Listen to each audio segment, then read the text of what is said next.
आज के online class में एक बार पुनः आप सभी का स्वागत है। आज एमए उत्तरार्ध भूगोल के नगरीय भूगोल प्रश्न पत्र का अध्ययन हम लोग प्रारंभ करेंगे। पिछले कालांश में पिछले ई लेक्चर में हम लोगों ने नगर की परिभाषा के बारे में अध्ययन किया था।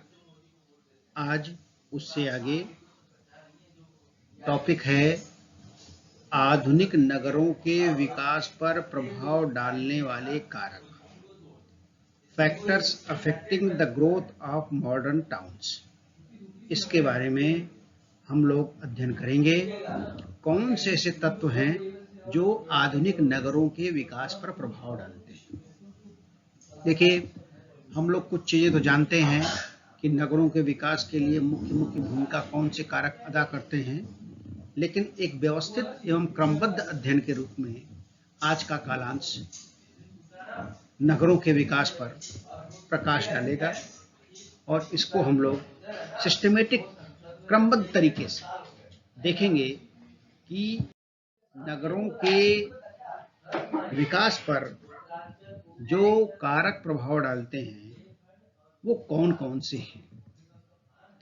इनमें पहला कारक है खानों का प्रभाव, इफेक्ट ऑफ माइंस।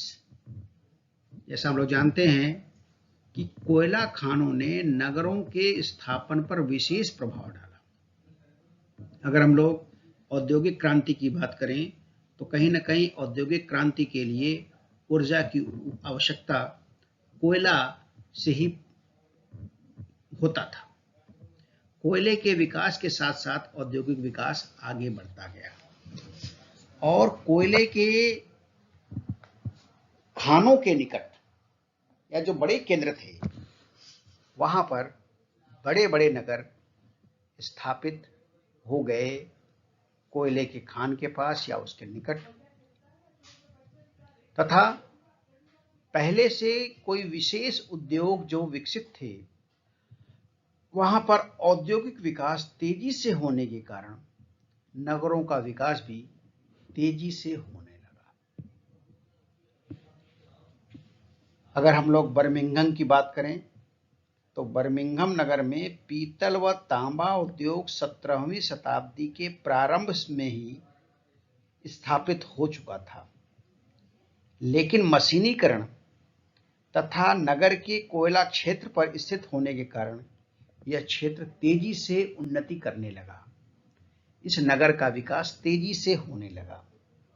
छोटे छोटे उद्योग जो पहले जल शक्ति का प्रयोग करती थी, कोयले से प्राप्त शक्ति के कारण अधिक तेजी से उन्नति करने लगे। शेफील्ड नगर जो लोहे के छोटे छोटे औजार बनाता था, स्थानीय कच्चा लोहा, कोयला, स्टीम, धमन भट्टी, नदी जल के कारण लोहा इस्पात उद्योग में प्रगति कर गया। जो नगर कोयला क्षेत्र से दूर स्थित थे वे अपने पुराने व्यापारिक महत्व को खो बैठे, जबकि कोयला क्षेत्र पर स्थित नगर उन्नति करने लगे। तात्पर्य यह है कि खानों का प्रभाव नगरों पर विशेष रूप से पड़ा और खानों का भी विशेषकर कोल ऊर्जा का प्रमुख साधन बना।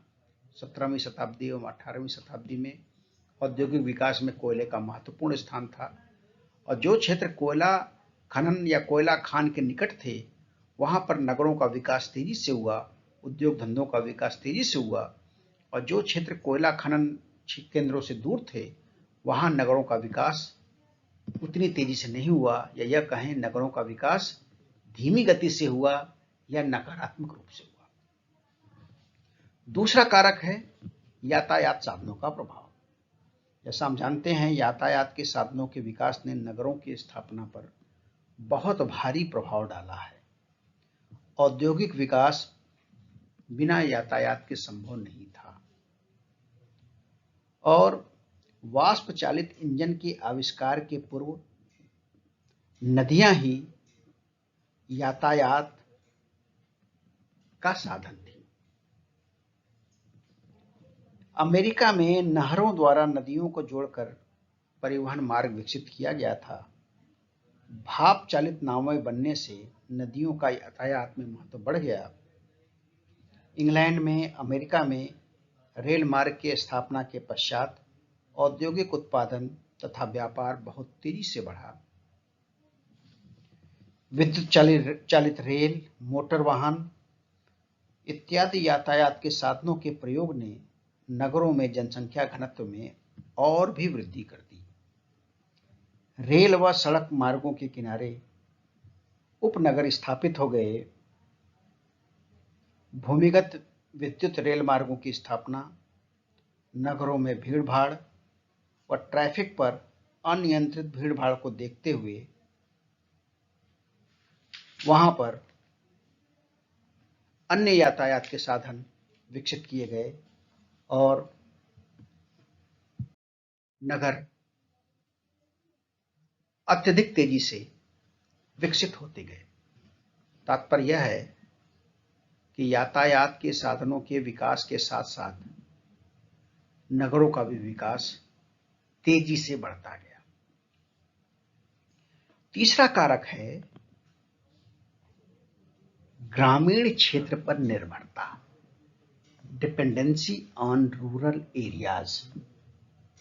जैसा हम जानते हैं 18वीं शताब्दी के मध्य में यूरोप में औद्योगिक क्रांति ने नगरीय विकास को बहुत तेजी से बढ़ावा दिया।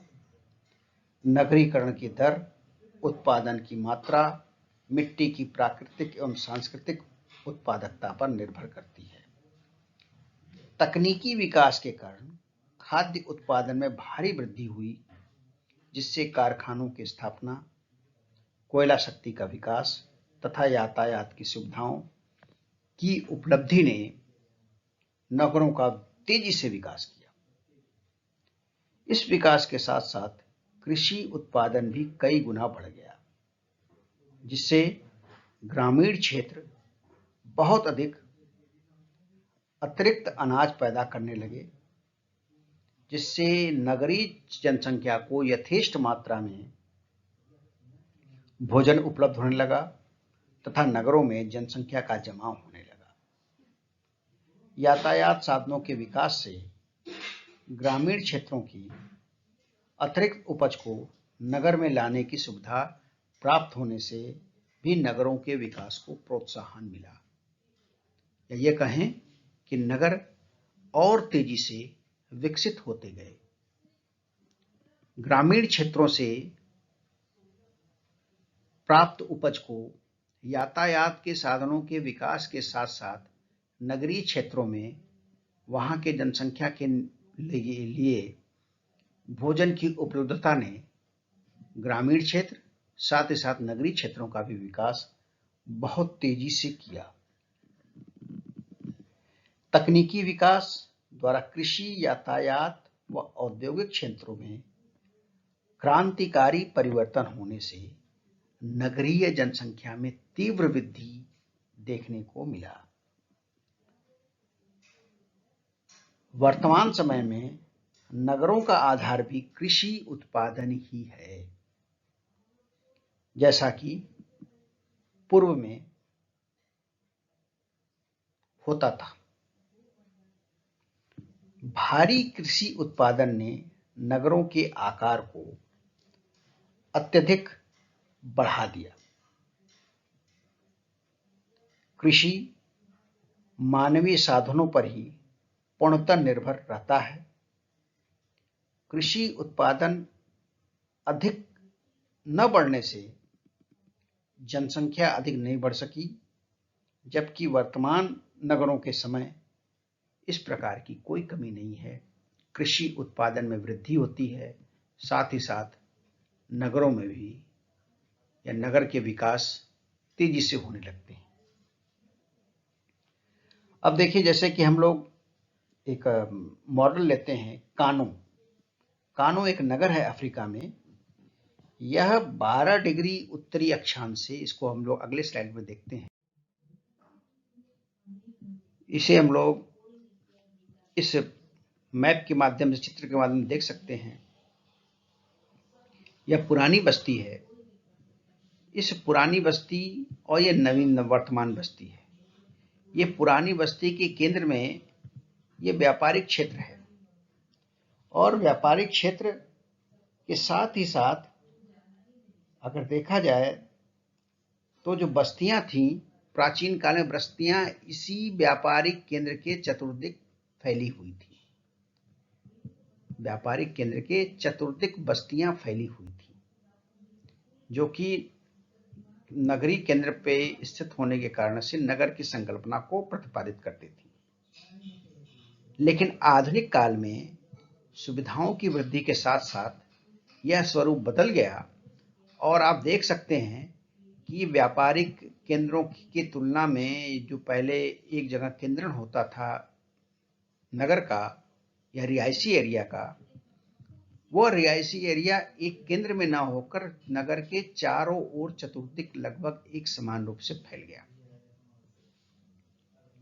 क्योंकि नगरवासी आजकल नगरों की एक सामान्य ट्रेंड यही है कि नगरवासी केंद्रीय भाग को छोड़ करके नगर के सीमावर्ती भागों की ओर विकसित होते जा रहे हैं और नगरीय केंद्र व्यावसायिक केंद्र के प्रमुख भाग बनते जा रहे हैं। प्राचीन काल में पुरानी बस्ती देखिए इस नगरीय केंद्र के व्यापारिक क्षेत्र के आसपास थी, लेकिन अब यह चारों ओर फैली सी हो गई है और केंद्र से नगरवासियों के हटने से नगर के बाहर एक उपनगर का विकास लेता जा रहा है, उपनगर विकसित होते जा रहे हैं। ये चीजें हम लोगों ने कान्हू नगर के नगरीय विस्तार से देखा है और आज का यह ई लेक्चर यहीं समाप्त होता है। आप लोगों ने बहुत ध्यान से इस ई लेक्चर ई कॉन्टैक्ट ऑनलाइन क्लास को सुना और देखा, इसलिए आपको बहुत बहुत धन्यवाद और शेष अगले भाग पर देखा जाएगा।